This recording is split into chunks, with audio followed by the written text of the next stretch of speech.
Pengakuan kedua kakak beradik Arwandi dan Aryansa, tersangka yang melakukan penyerangan hingga menewaskan Muhammad Abadi, adik Bupati Muratara Haji Dehpi Suhartoni, tidak semata-mata hanya diusir oleh korban.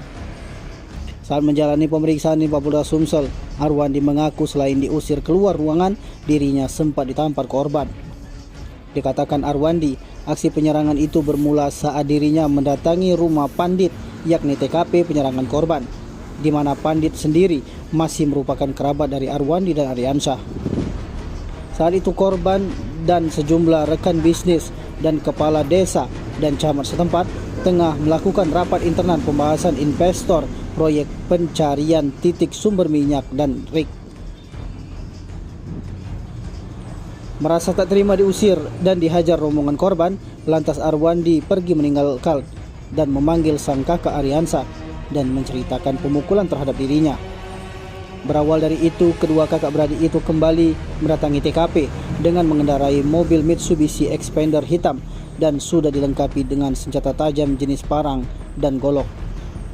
Menurut pengakuan Arwandi, penyerangan itu bermula dari sang kakak yang turun terlebih dahulu menemui korban dan sempat melakukan melukai satu rekan korban atas nama Deki.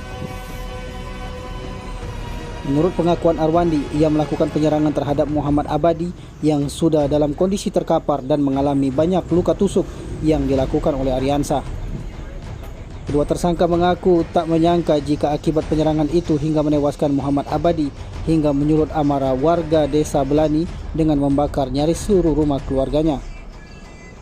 Total ada 9 rumah yang dibakar, terdiri dari 2 rumah kakak tertua, 4 rumah kakak kedua, 1 rumah Arwan, 1 rumah Aryansa, dan 1 bedeng 4 pintu milik kakak tersangka.